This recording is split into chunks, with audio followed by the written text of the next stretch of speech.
Hey guys, it's me again, and I just want to thank y'all for joining me this morning.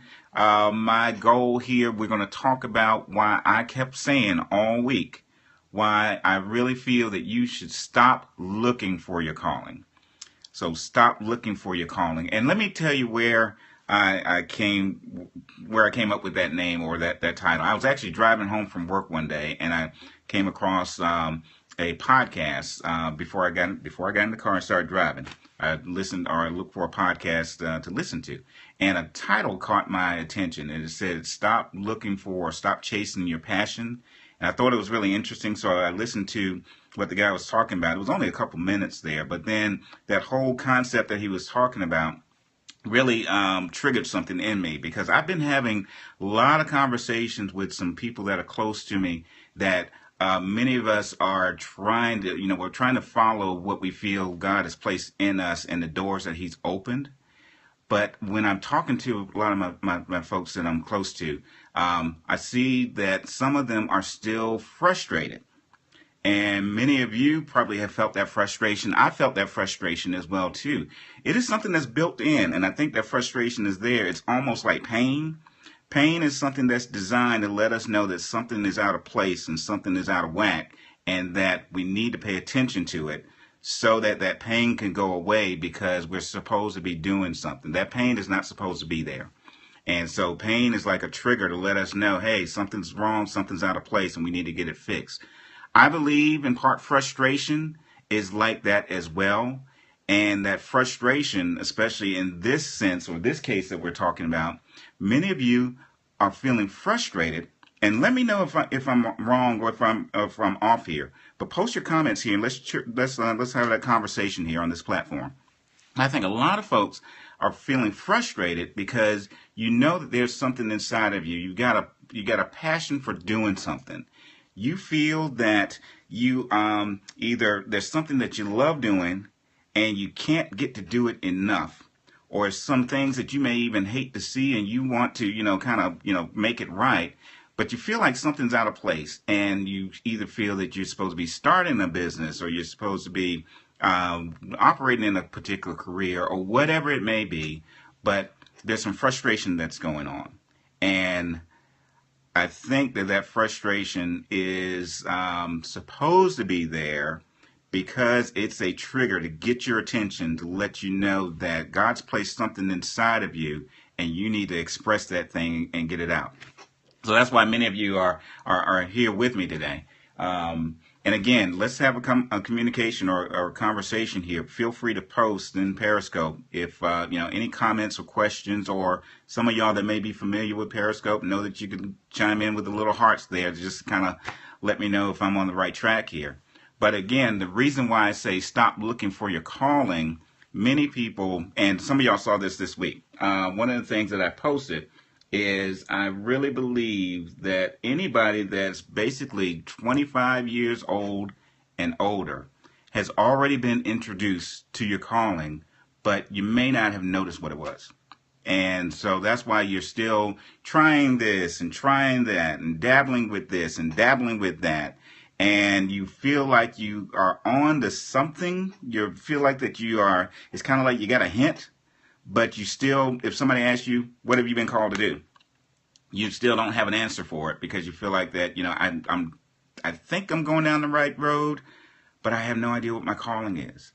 I believe that you have been introduced to your calling because you have been with yourself. You know yourself. You've been with yourself a number of years. It has not been something that's kind of been hidden away from you. I think it's been right underneath your nose and you just didn't recognize it. Now, here's what I mean by that. And this is where you want to start writing some things down. First of all, let's start talking about what your calling is not. Your calling is not one specific job. That's where some folks think that my calling, like in my case, many of you know that I'm an artist. As you can see, some of the artwork back there. But that's not my calling. That is a part of that whole thing, but my calling itself is not being an artist. Many of you know that I am involved with news media. and marketing and things like that. That is not my calling, but it's a part or it's attached to the calling itself. So your calling is not necessarily to launch a business. Your calling is not necessarily to be an artist. Your calling is not necessarily to be a dancer or to be a musician or singer. Now those things will be involved in what you're called to do, but your calling, in fact, if you're taking notes, write that word calling, write it down, cross it out, and then write in its place your mission. Because your calling is what's been put inside of you to accomplish some things. And your calling is usually kind of like a 30,000-foot mission or overall concept.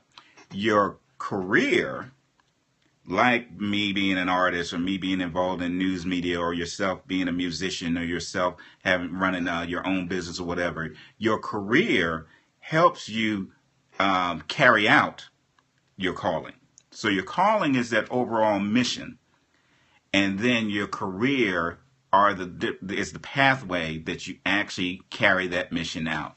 Even down to the words themselves. Your calling comes from I believe it's a Greek word called, translated kletos. But I like this even better. Your career is actually from the Latin word carriera. Carriera even sounds like career, but that word means to carry. Even the word career sounds like carry. And it means, it's like a wheelbarrow. And it means to carry out what you were called to do. So that's where, again, your calling is not the job itself or the career itself. Your career itself and these talents that you have help you carry out what you were born to do. So that's why I say that you should stop looking for your calling, because let me give you some more clarity on this as well too. Your calling, I really believe you've already been introduced to it, and you may not have recognized it because you were looking more so for the career, like you were saying, I'm supposed to launch my own business, and that's my calling. Your business may be the way that you're supposed to carry out that mission, but let's talk about more about what that mission is, because the key thing about this, that calling, your career and your job and those day-to-day things that you can do, those things can change, and that's all right. People have career changes all the time, and the Lord knows people have job changes every 2 to 2.5 years, and that's an national average, and that's okay. Your calling, however, stays constant. Your calling is that mission that you were born to accomplish, that overall concept or that overall thing that you were born to do. And you're wired for it, and it does not change. It is in you for life. That's why you feel that frustration. And that's why those things that you may have tried years ago and then they keep coming back, and because they do not change. And if you don't operate in them, then you will be frustrated. So let's talk about why I say you should stop looking for your calling, because I think you've already seen it and you didn't even know what it was. Here's what your calling is. And excuse me as I take a look at one of my screens over here, because I've got some information that I've put together a while back on this. But your calling is tied into, in fact, let's do that. Let's talk about putting all these things in perspective, because I'm not going to keep you long. I want to do this within by 11:45 Eastern time, and I'm going to still hang around for your questions. But with your sheet of paper that you have, draw those 3 circles.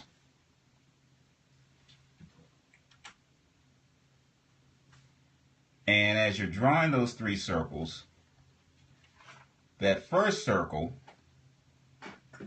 I want you to title that one. In fact, you can put it either at the top or inside. But this is what I want you to title this one, Passion. You might not be able to see that on the screen there. Sorry about that. Some of you may be able to see it, some of you may not. All right, hopefully you can see that. But in that top circle, write passion. Now, passion also, You can interchange that word with your calling, your life's mission. So that's where we're using that same concept. But this is where I say that you have probably already been introduced to your calling, and you may not even have recognized it.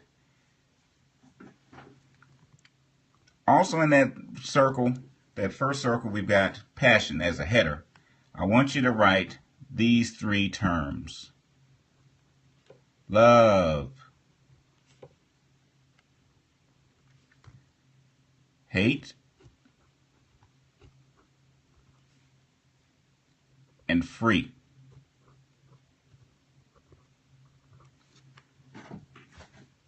Hopefully you can see that. Let me put the camera there a little bit closer. Can you guys see that okay? Hopefully you can. But what is it that you love? Sorry about that lighting, y'all. That's where you write what your passion is. And your passion or your calling, or this helps to get to your calling. What is that thing that you love to do? That's a little blurry. I'm sorry, y'all. What is that thing that you love to do that you just can't stop doing it? You just can't, no matter what, even if you don't get the time to do it as much as you want to, but every so many weeks, or even in many cases so many years, you still find yourself involved with doing it. It's that thing that you cannot shake. That's something that you want to pay attention to, because that's an indicator of your calling. Also, what is the thing that you hate to see happen? Something that maybe everybody else agrees that, you know what, that's not cool, that's not a good thing that should be going on, and you recognize that as well, but you, for some reason, can't leave it alone. That's an indicator of your calling as well, too, because often that thing that you hate to see happen, often you may be part of the solution for preventing it from happening or helping it to go away. And then what is that thing that you would do for free? If money was not involved at all, money was not an issue at all, but you just were able to do whatever bills were paid and everything was already covered, what would you do absolutely free? Let me make this a little bit better, y'all. I'm sorry that you saw a blurry version of that. That a little bit better? Okay, great. So for your passion, we're titling this circle. And again, this is going to be casual, and that's why this is not, fancy PowerPoint or anything like this. The goal of this is for you to be able to, after this mini webinar, for you to be able to take a sheet of paper. Again, if you're doing this with me now, that's cool. Still feel free to do it again. You can do it over and over again. But just to give you more clarity on how you may have already seen your calling and might not have necessarily recognized it. This is just a little quick and simple exercise, but it's a deep exercise because I think it triggers or ties into some real stuff that is about how you've been wired. So again, ask yourself, what is it that you love to do? That thing that you just can't let go, and you love to do it. What is that thing that you hate to see? And what would be some things that you would do absolutely free? Now, let me give you an example. Some of you have heard me talk about this, but I can talk passionately about this because I've struggled for a few years just trying to identify what was I born to do. And what made it more challenging for me is because I had certain skill sets, especially being an artist. I knew that, okay, that's got to have something to do with all of this. But was I born to be an artist? Was I born to paint and draw and just sell pictures and things like that? Over the years, I started realizing that my calling was bigger than just me drawing pictures and things like that. Your calling or your passion, your life's mission, is that 30,000 foot thing that you are supposed. It's your mission, overall mission, something that you are to be a part of to really walk out God's plan. Now, my calling, I believe, is to help people discover their purpose. And the reason why I say that, many people may think isn't your calling to be an artist, or you're calling to do, internet stuff? They're involved with that. But they help me carry that calling out, as many of you have seen. But ultimately, when I take a step back, I love when people say, hey, can you help me with this and you help me with that? That's not a burden to me. In fact, I really enjoy being a part of that process. And it's kind of weird because some people couldn't stand it, but that's where you're able to identify the unique thing for you. So that's what I love to do. Now, here's what helped me further confirm that. Not only what did I love doing, but matching that with what did I, and that's a strong word, and that's intentional, but what is it that you hate to see? And things that I hated to see happen, I mean, it breaks my heart every time that I see someone, especially someone that you feel has talent and they're gifted, or even if it's just that they are supposed to do some great things or decent things, at least with their life, and they are not. They're letting their lives go to waste. Let me give you an everyday picture. Every time I see in the news a mugshot of a young person that is 19, 20, 21, and you guys know we're seeing a lot of that now. It breaks my heart because I know that when I look at that picture, that's a picture of somebody that is not operating in their calling. God's purpose and plan for their lives is not for them to be in that mugshot picture. And everybody looks at that and everybody agrees that that's a shame.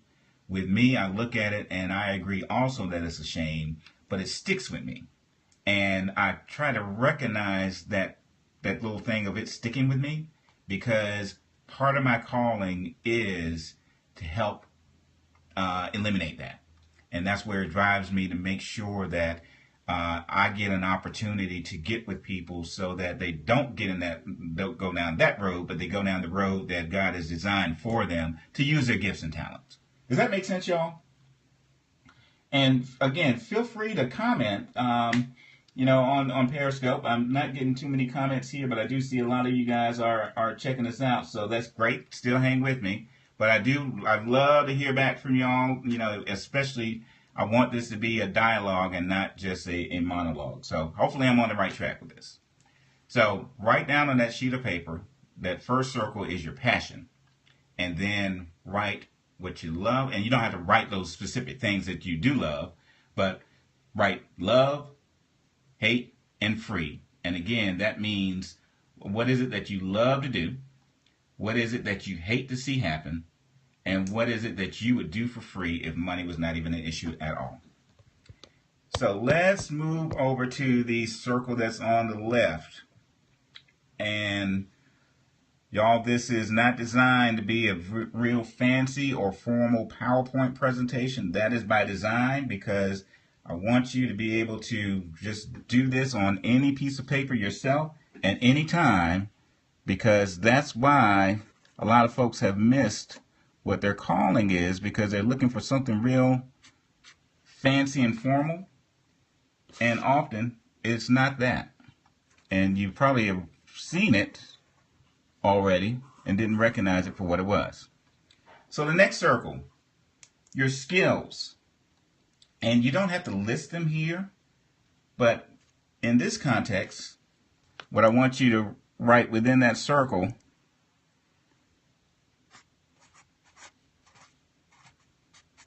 best at. And I'm going to say this in two ways. The first way I always said this is, what can you be, or what are you best at? What can you be best at?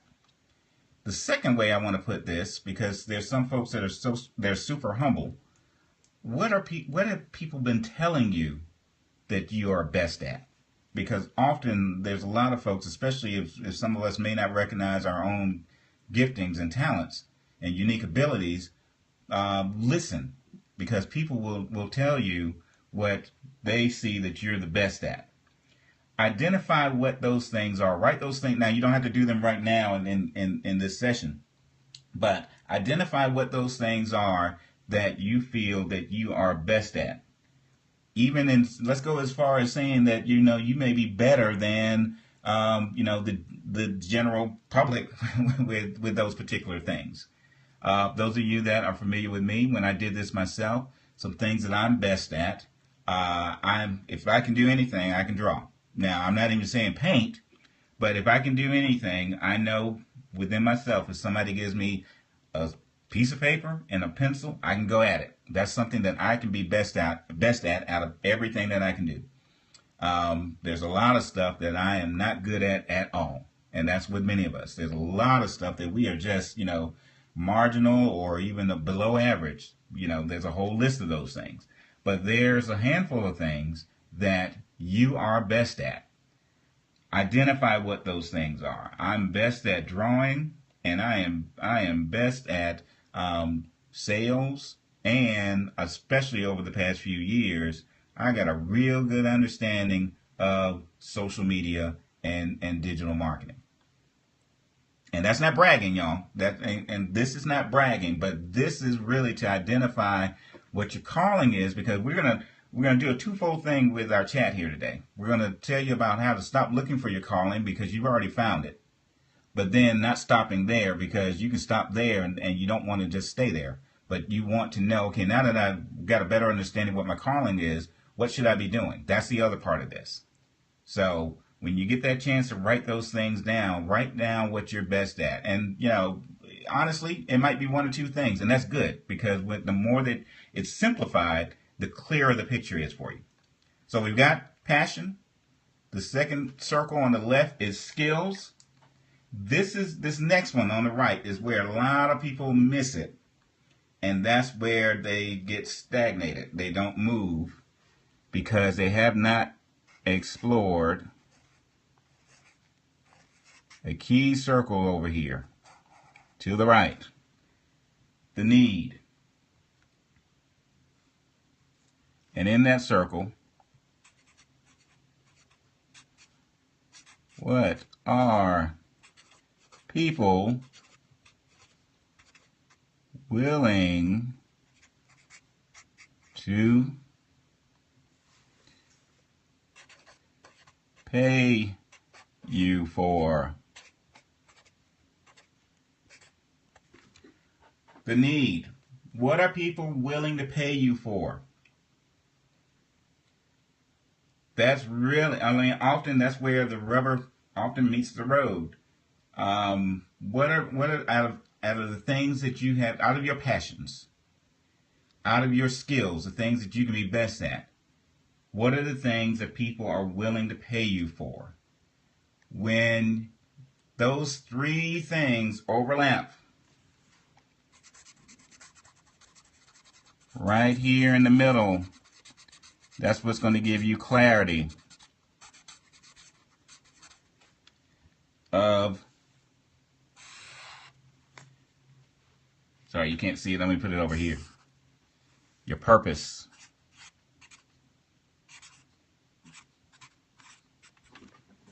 Hopefully you guys can see that. Let me just move the camera a little bit over there so you can see. I'll just move it back by hand for right now while I'm chatting. When those three things come together right there in the middle, that's your purpose, your passion, the things that you love, the things that thing that you hate to see happen, or the thing that you would do for free. And then out of that, what are you best at? What are people always telling you, man, you're really good at doing that? And that all lined up with, okay, what are people willing to pay you for? That's your purpose. Now, let me show you how to identify, out of all that we talked about, where they don't line up and sometimes we get stuck. Let's say if it's just, I want to do this so that you guys can see it and I don't have a shaky cam and all that, but let's look at it this way.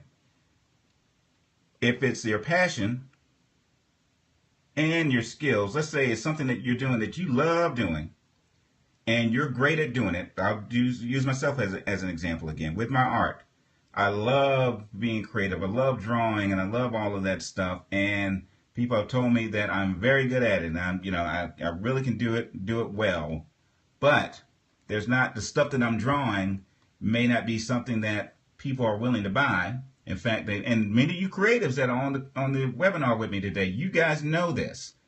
You singers, you musicians, all of y'all, you know that you have a passion for doing it. You love doing it, and you do it well, but you can't make any money at it. That's where you really want to. That if those two things are tying in, but you haven't found that sweet spot where it's something that people will pay you for, it's only right here, and that's a hobby. That's where it's just a hobby.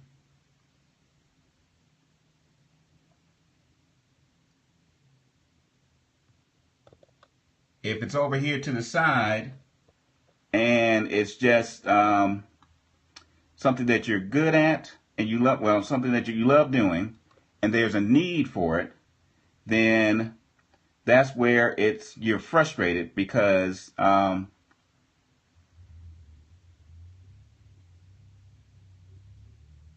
I'm sorry, y'all. I saw an emergency message that was coming through, and it caught my attention.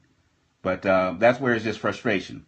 And then right here with these two circles, y'all, it's just the things that you're good at, and people will be paying you for it. That's where your job usually is. But if it's not part of your passion, then that's where boredom sets in. I want to take questions.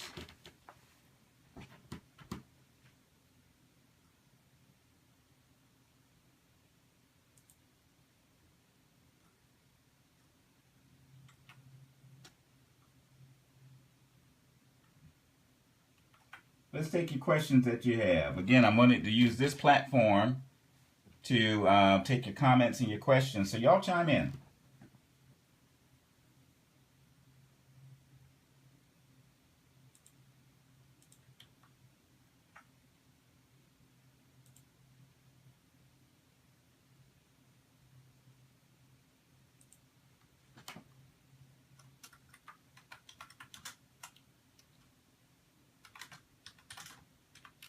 Just telling everybody on. Okay. Let's see. You think a lot of folks left.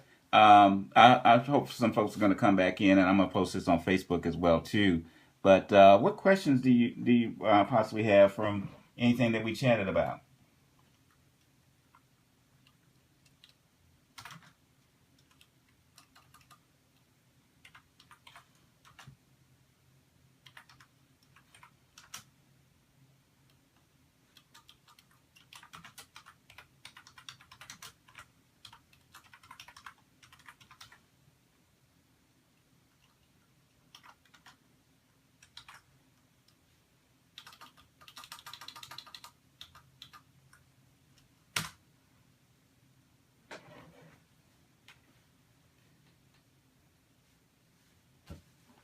Anybody? Let me write in some of these things that I had here, because again, you see right in here is okay. I see a question here. All right, I'm retired and trying to do a lot of things, but you're not going anywhere. Okay. You know what? That is, first of all, I'm going to say that is a sign of a true entrepreneur. When you are doing a lot of things and you have a lot of different ideas, this process, Jan, has helped me filter out the stuff that was a lot of, because I have a lot of ideas all the time. And when I started looking at, okay, what are the things that I love doing and I'm good at doing, but nobody seems that they're willing to buy, I eliminated those. Not saying that I ruled them out completely, but those are the things that I put on the back burner or put more focus and more emphasis in where I saw people had an immediate need, and especially they were willing to pay for, or I was able to get the resources for it. It's not about the money part of it, but when that need that was there connected with what I love doing and what I was good at doing, it helped me focus in on those ideas. Your microphone went out. You weren't able to hear me? All right, let's see. I don't know if it's anything on my end. Okay, can everybody else hear?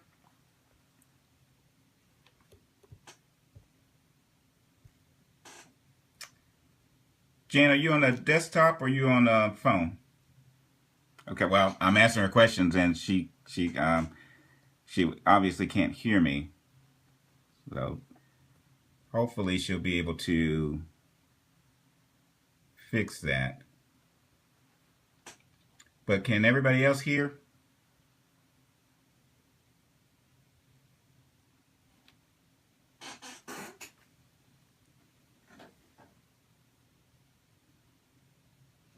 Hope you guys are able to hear, and I want to take your questions. So post your questions right away.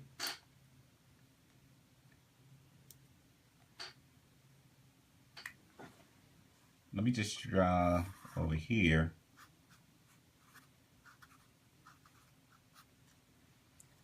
That's where it's a hobby. That's where you're frustrated. And that's where you're bored. Sorry about that. Bored. And again, you can do this on your own. But those of you that are chiming in, we're just taking questions that you may have from anything that we talked about in that first session. I'm sorry I had to step away from that first session, y'all, but I needed to check on family. And family is doing so far so good. So I was going to return to you guys and see what questions anyone had about anything that we chatted about.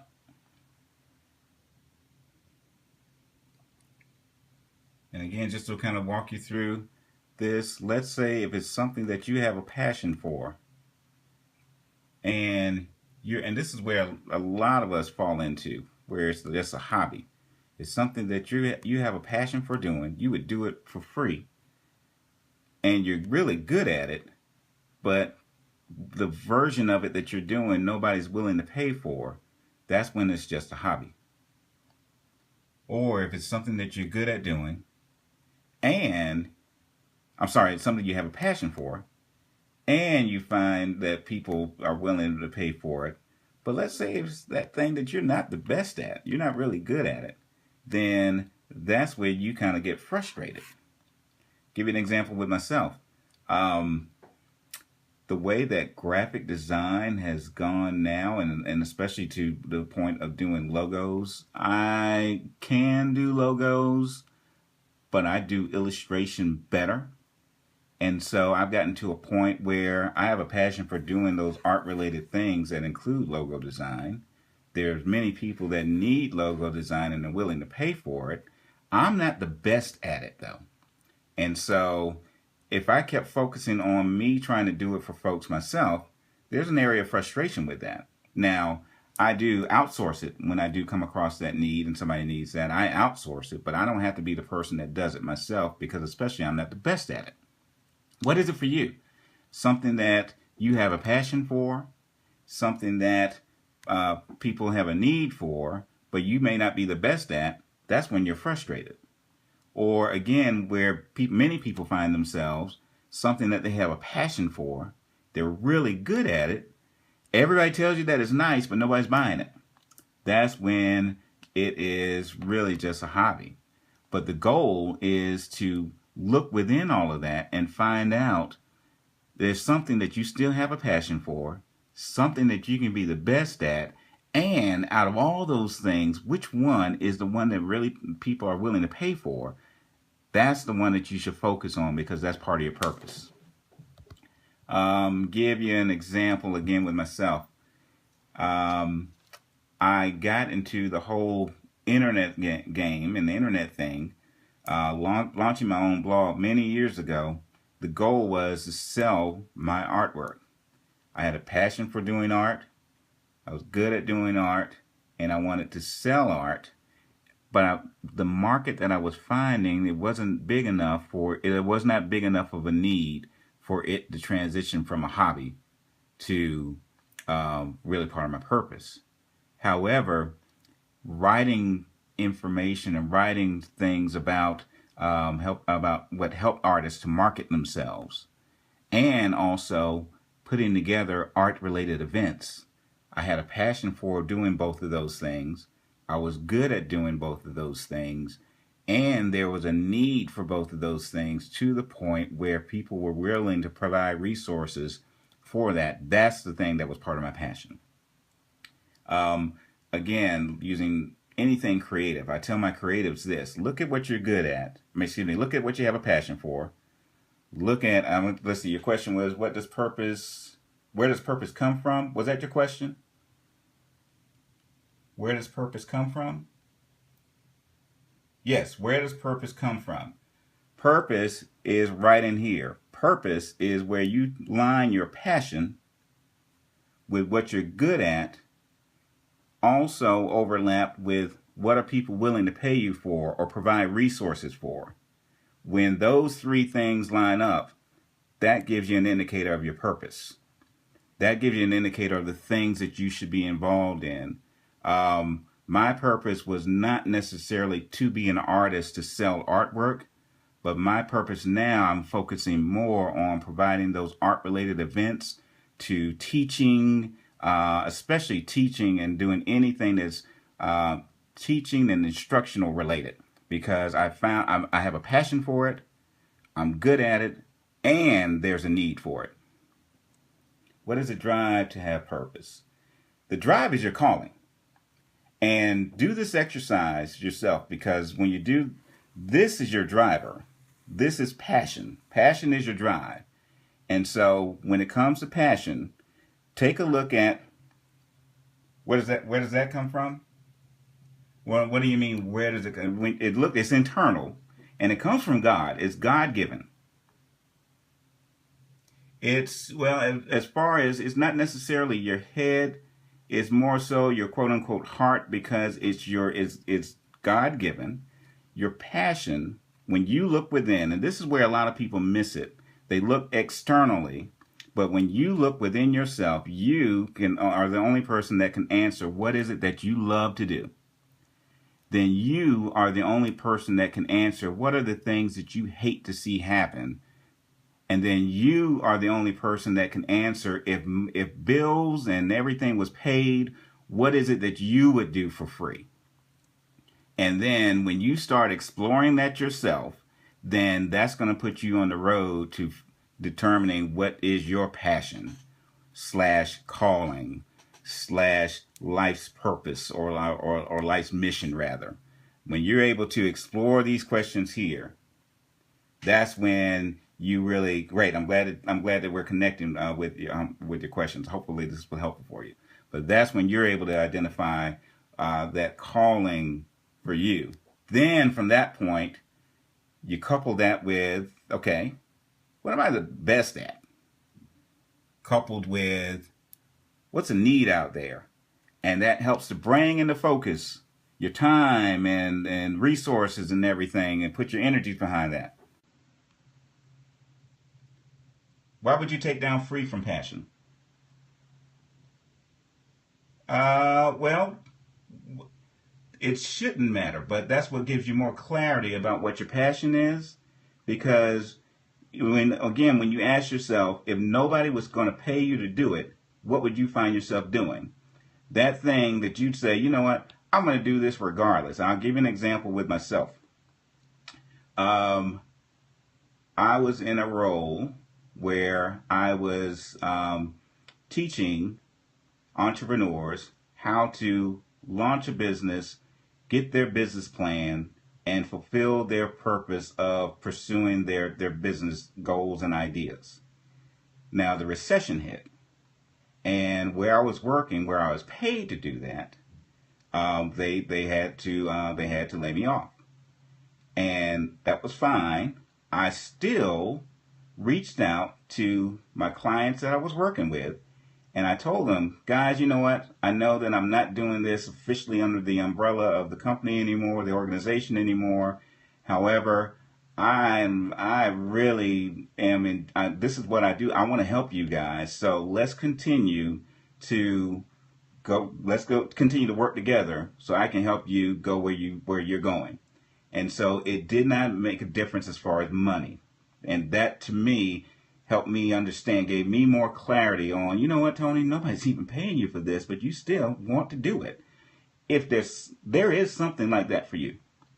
And when you hone in on that, that's part of your calling. Now, the byproduct that helps you get resources to do it more is the money. Also, how could you hate your passion? Okay, it's not hating your passion, but what it is, your passion is you ask yourself, what is it that I love to do? So the way this is mapped out, this is your passion. And then you ask yourself, what is it that I love to do that I just keep on doing and I just love to do it? Then you also ask yourself, is there anything that I hate to see? One thing for me, I hated to see, like I shared earlier, you may have missed this, but it's something that bothers me. Okay, great. I'm glad we're on the same page with that. I'm bothered to see young people in mugshots, because when I see those young people in mugshots, I know that they are not doing what they were born to do. And so everybody agrees that that's a bad thing. But with me, I mean, it breaks my heart. And I take notice of that. Why does that affect me the way that it affects me? When I take notice of that, that's an indicator of, Tony, explore that, because you're wired in a way where that might be part of your calling. So whatever it may be for you, look at the thing that you love to do, and then look at those things that and it may be one thing, but look at that thing that just bugs you and bugs everybody else. But I mean, it really just kind of stays with you. I've jokingly called this I believe whatever we do is what we need to do. I believe whatever we do is what we need to do. Whatever we do, that's kind of like all inclusive. That kind of in this age of there's only so much time in a day. Okay, we need criminals. I'm not going to agree with that. So, well, I wouldn't say that we need criminals. I'd say because there are criminals out there, then there's guys like cops to keep us safe. So guys, any other thoughts and ideas that you may have on this? Especially, I do want to make sure that you email me, because one of the things I wanted to do is I wanted to just scratch the surface with this. If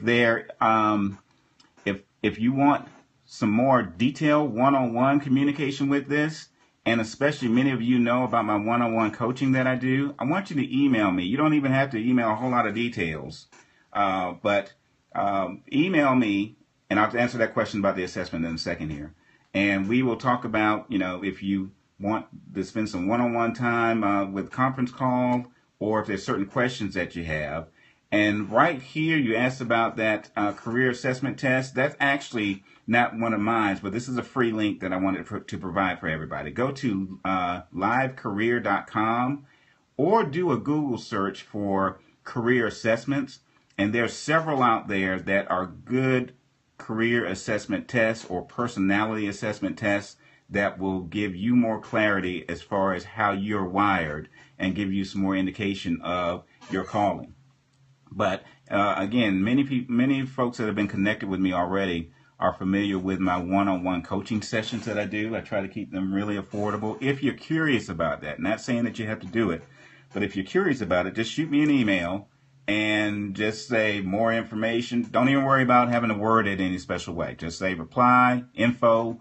Just shoot me an email so that I know that you're interested. It's almost like raising your hand. And that email is, I try to keep it simple, Tony@TonySnipes.com. Guys, I'm going to give it 7 more minutes until the hour. Again, I did this in a way where it's not fancy. It's not a fancy PowerPoint, and that was by design. Thank you, sir. You have a good one as well. But it's by design, it's something done where you can take any sheet of paper and just draw these 3 circles and just do this simple exercise to give you more clarity on your purpose. The first circle is your passion, coupled with the skills that what are you best at, overlapped with what is there a need for that people are willing to pay for. Now, this is the one that helps to bring a lot of this stuff into focus. I think it's really easy or easier for people to identify their passion if they go down this road. What is it that you love to do? What is it that you may hate to see? And what is it, especially with this one, what is it that you would do for free? Then coupled with what are you the best at? You may love to do all these things, but then this is where people have told you that, you know what, you do this better than anybody else. You may not have noticed it yourself, but the public have noticed that, and they tell you this is what you're the best at. But then that ultimate thing is, yeah, all right, but when you have all these different ideas and concepts and even gifts and talents, start sifting them out and determining which one of those things have people been willing to give you money for. If you've got 5 talents and 5 great things that you're really great at, but you're still trying to determine, you know what, there's only so many hours in the day, and I've got other responsibilities and the things I'm supposed to do, where should I put my energy?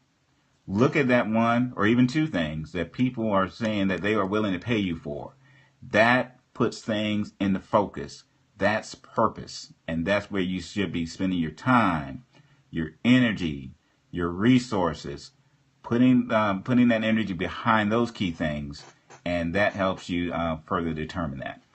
So guys, I'm going to wrap this up in about 5 minutes, but I want to get some more of your comments and your questions like we did with a couple folks a few minutes ago.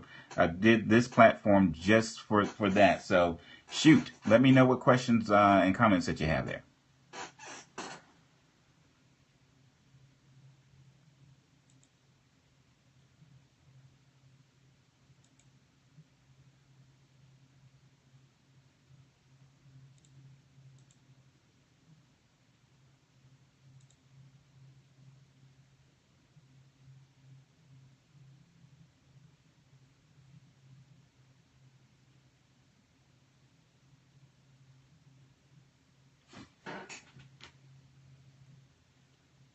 Will part 1 be replayed? Yes, it will. Yes, it will. Actually, with all of this, I do record it, and so I'll edit it a little bit just for time, and then it will be replayed.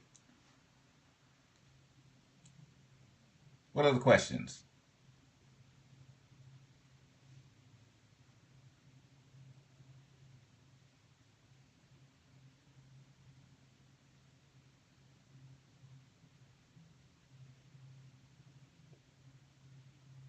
Let me ask y'all this. Was this helpful or was it confusing?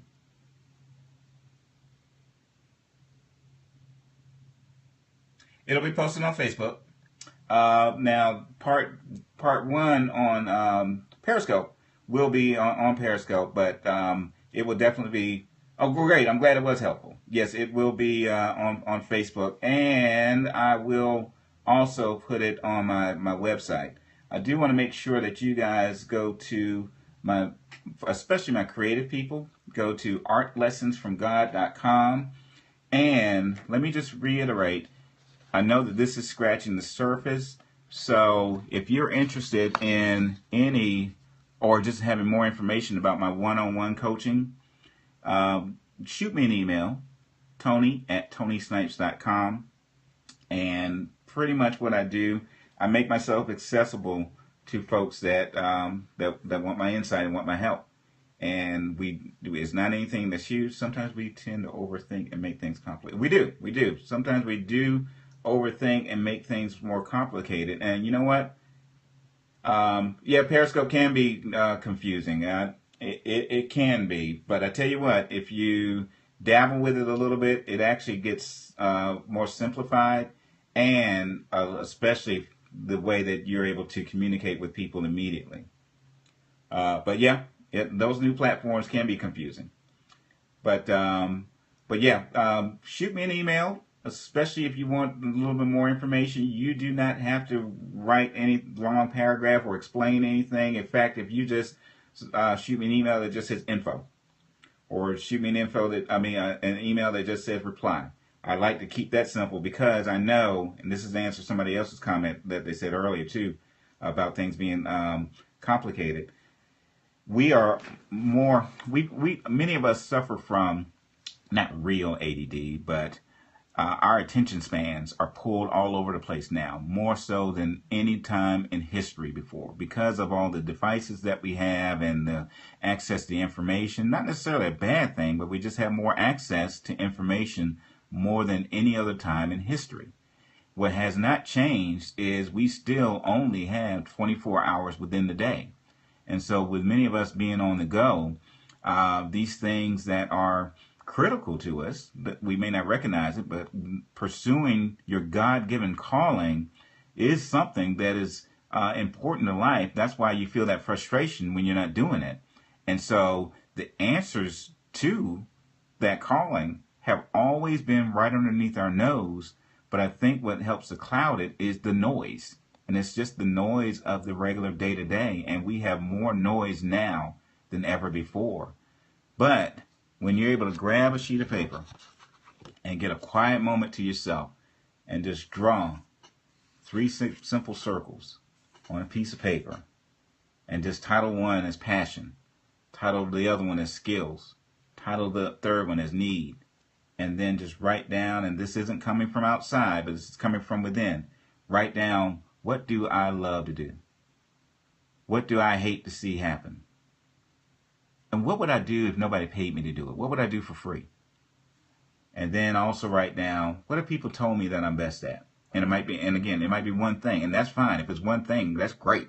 That makes it simple. Then over here, what's the need? What are people willing to pay for? And if it's only one thing, that's great. That makes it simple. Those are simplistic answers that put you on the road to your purpose. And when you're on the road to your purpose, now you may not have the spotlight answer, but it's an indicator. And that's where you want to start really focusing your time, your energy, your resources, and your money on the things that line up in that area there, because that's part of your purpose. So guys, it's 12:01 here on the East Coast. I want to thank everybody for sticking with me. Those of you especially that were on part 1 and I had to step away for a quick second and join me again with part 2. This is recorded, so we will be posting this on Facebook and on the website and all of that. Thank you for joining me. Shoot me that email. Take a look at that free career assessment test at livecareer.com. But I'd love to stay in further contact with you. So thanks a lot. I hope you had fun. I did.